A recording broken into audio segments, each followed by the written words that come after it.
სახელითა მამისათა და ძისათა და წმინდისა სულისათა ამინ. დღეს ეკლესია ჩვენი და ერი ჩვენი ზეიმობს ოჯახის სიწმინდის დღეს. ამ დღეებში ბრიუსელში სიცრუის ადამიანის სულიერი და ხორციელი დეგრადირების ამ ეპიცენტრში ფრიალებს LGBT დროშა, პარტნიორების აღმნიშვნელი ცნობიერების დროშა. აი ამ უმძიმეს ცოდვას, რასაც სოდომია ქვია, სწორედ არა მარტო სოდომიის ცოდვას, არამედ თუნდაც სიძვას, მრუშებას, რაც ყოველივე შეურაცხყოფს ადამიანის არა მარტო სულს, არამედ ხორცსაც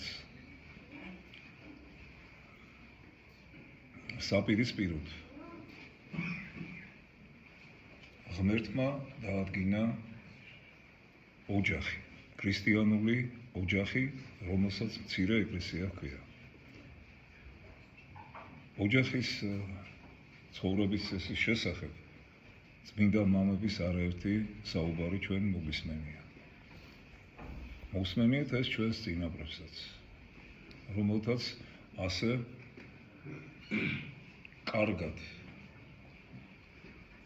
საფუძვლიანად შემოგვინახეს ჩვენ ოჯახური ცხოვრების წესები და ტრადიციები, რომელსაც ჩვენ, რა თქმა უნდა გავუფრთხილდეთ. ამასთან დაკავშირებით მეტად მნიშვნელოვანია ის, რომ ყურადღება მივაქციოთ ჩვენი შვილების ცხოვრების წესს. პირველი ყოვლისა მათთვის უნდა ვლოცულობდეთ და შემდეგ შეგონებებით ჩვენი ეკლესიური გამოცდილებიდან გამომდინარე, ზნეობრივი ცხოვრების წესიდან გამომდინარე, უნდა შევაგონებდეთ მათ და არ უნდა დავიზაროთ ეს, რადგანაც შეიძლება შემდეგში ძალზედ გვიან იყოს. წმინდა მღვდელმთავარი იოანე ოქროპირი ჭაბუკთა უბიძოების შესახებ. ვინც სიძვას არ გამოსდის, ის არც იმრუშებს, ხოლო მემრუშეებს ვინც გაეკარება, მალე მრუშობამდე მივა. მას ბოროტების ფესვის ამოსაძილებლად და ჭაბუკთა მშობლებმა, რომლებსაც განზრახული აქვთ საერო ცხოვრებაში შვილების ჩართვა, სწრაფად დააქორწინონ ისინი, რადგან ვნებითი წადილი მათ ამ ასაკში უკვე აშფოთებს. აიძულონ ისინი შეგონებებით, მუქარით, შეშინებით, დაპირებებით და სხვა საშუალებით, რომ ჯვრის წერამდე თავი შეიკავონ, ხოლო როცა შეუღლების დრო დადგება, ნურვინ დააბრკოლებს ქორწინებით შვილების შეხვრას. როცა შვილი წამოგეზრდება სამხედრო სამსახურამდე ან ცხოვრების სხვა წესის არჩევამდე, იზრუნე მის დაქორწინებაზე. თუ ჭაბუკი დაიმედება, რომ მალე მიჰკვრი პატარძალს და შეუღლებამდე დიდი დრო აღარ დარჩა, შეძლებს მოთმინებით გაუძლოს ვნების ალს. თუ კი დაინახავს, რომ ამაზე არ ზრუნავ, აყოვნებ და იცდი, როდის ექნება შენ შვილს დიდი შემოსავალი, რომ ცოლი შერთო, ხანგრძლივი ლოდინისაგან სასოწარკვეთილება შეიპყრობს და ადვილად დახვება სიძვას. აქ ამ შეგონებაში, რომ ძველად ასეთი წესი იყო, რომ მამები, დედები ურჩევდნენ შვილს, ვინ მოეყვანა, ან ვიზე გათხოვებულიყო. ახლა წესია, ბუნებრივია, რომ ეს წესი დაცულია. მაგრამ ამასთანავე ჩვენ ვაძლევთ ჩვენ შვილებს არჩევანის საშუალებას და არ ვზღუდავთ იმაში, რომ თვითონ მათ შეარჩიონ ის ადამიანი, ვისაც თავის ცხოვრებას დაუკავშირებენ შემდეგში, მაგრამ ყურადღებით გამოვიკითხავთ, ბუნებრივია თუ ვინ არის ის მეორე მხარე. და პირველი რაც ამ შემთხვევაში მშობლებმა უნდა გააკეთონ, ეს არის რომ მოიკითხონ მისი რწმენა ადამიანისა, რომელიც მათ ოჯახში შემოვა, ან ადამიანისა, რომლის ოჯახშიდაც შენ უშვებ შენს შვილს, ქალიშვილს. მათი რწმენა პირველი ყოვლისა და ზნეობა, ცხოვრების წესი. აი რა უნდა იყოს გამსაზღვრელი უპირველე ყოვლისა. და შემდეგში უკვე სხვა ის ფაქტორები, რომელიც ასევე მეტად მნიშვნელოვანია ადამიანის დაოჯახებაში. პირველი ესე იგი ეს უნდა იყოს რწმენა და ცხოვრების წესი, ზნეობრივი ცხოვრების წესი, რაზედაც ჩვენ უნდა გავამახვილოთ ჩვენი ყურადღება. მაგრამ ვაირუმ ბოროტების ფესვი აქაც ვერცხლის მოყვარებაა. ყველა გააფრებით ცდილობს ხელთ იგდოს ქონება. არავის ადარდებს, როგორ აღზარდოს ძე ღირსეულ, მოგრძალებულ ჭაბუკად. არავინ ზრუნავს მის უბიწოებაზე. ამიტომაც გევედრებით უწინარეს ყოვლისა იზრუნეთ თქვენი ძის სულზე. თუ ის დაქორწინდება უმციკლო საცოლეზე და მხოლოდ მისი სხეული ეცოდინება, უფრო ხურვალედაც ეყვარება და ღვთის მოშიშებაც გაუღრმავდება. მათი ქორწინება იქნება ჭეშმარიტად წმინდა, რადგან იგი შეაკავშირებს სუფთა და შეუბილწავ სხეულებს. მათგან კი დაიბადებიან კურთხეული ბავშვები. ასეთი ცოლ-ქმარი თანხმობით იცხოვრებს. მათ არ ეცოდინებათ სხვაგვარად მოქცევა და ურთიერთს დაემორჩილებიან.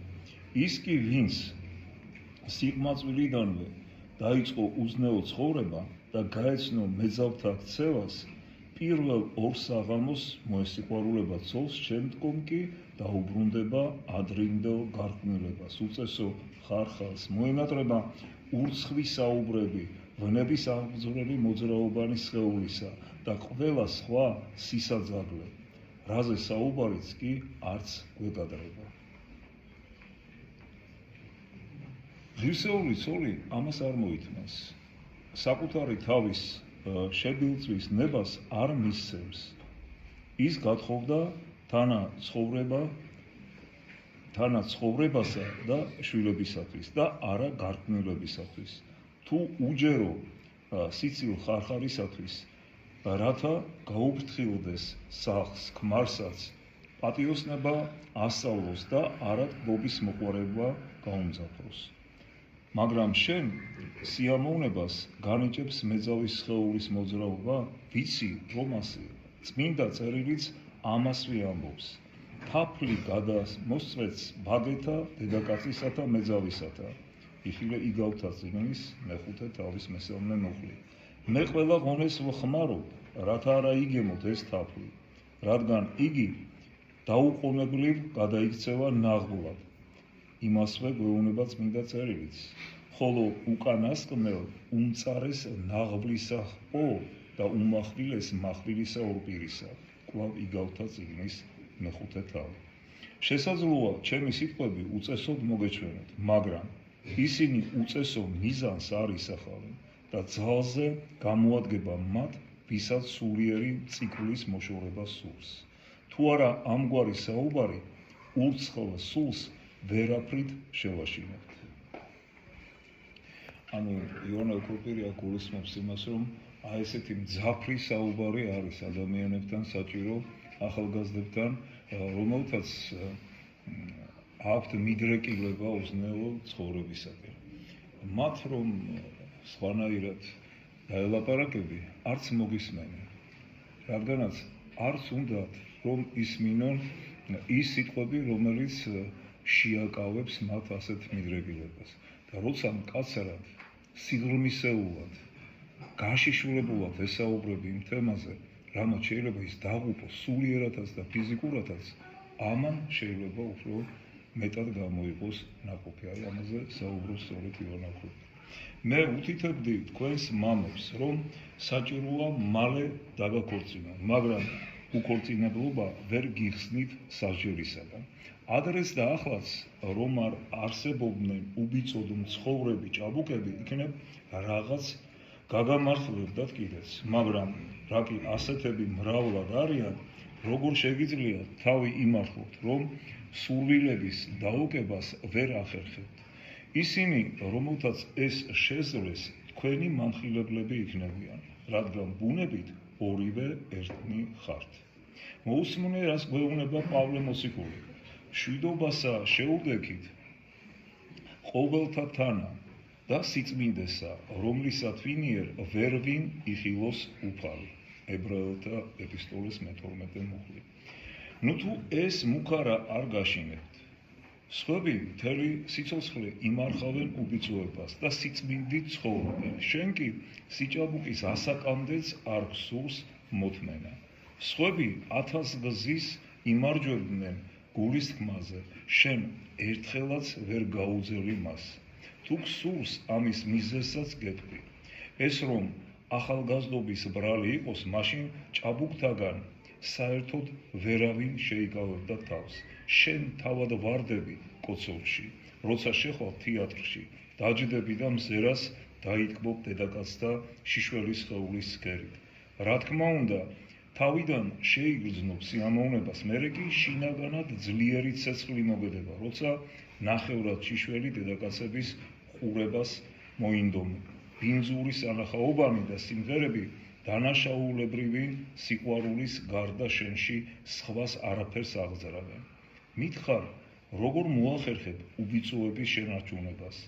ისინი ხომ სულს გიფორიაქებენ, შემდეგ კი ასეთივე უხამს სიზმრებს უთმობენ ადგილს. სულისათვის ხომ ნიშანდობლივია ძილში იხილოს ბევრი ისეთი სასურველი რამ, რასაც დღისით დაეცებს. ასე რომ თუ თეატრში უყურებ უზნეობას, ისმენ იქაურ ურცხვა სიმღერებს და სულს იმღვრებ, განა უფრო არ გაიხსნები და არ გაგიღრმავდება სულის სნეულებანი, რაც ხორციელ ტკივილზე გაცილებით საზიანოა.